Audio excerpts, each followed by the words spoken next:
First, though, to that breaking news moments ago, a U.S. warship operating in the Red Sea has shot down more than a dozen drones launched from Houthi-controlled areas of Yemen. Joining me with more on that is NBC's Aaron Gilchrist. Aaron, if you will, walk us through more of what we know this hour.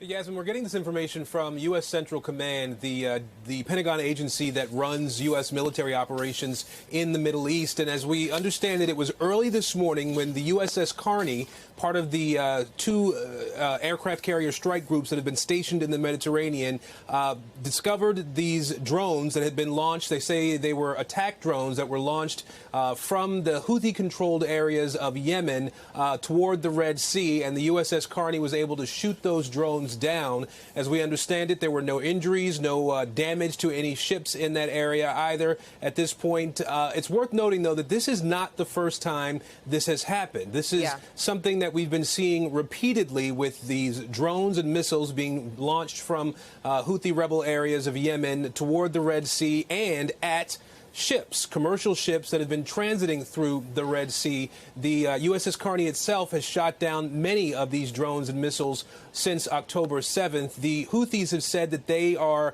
launching these strikes on commercial vessels that they believe have ties to Israel in some way, and that they're doing this in solidarity with the Palestinian people who live in Gaza.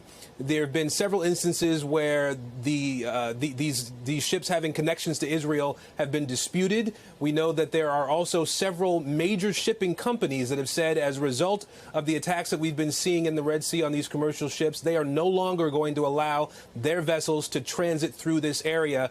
This is a part of the world that sees a significant portion of the container ship movement globally come through this area. We're talking about 30% of container ships that move globally go through this area. And so to have them now have to no longer go through the Suez Canal, through the Red Sea, through other parts of this area is going to be a major economic disruption, we believe.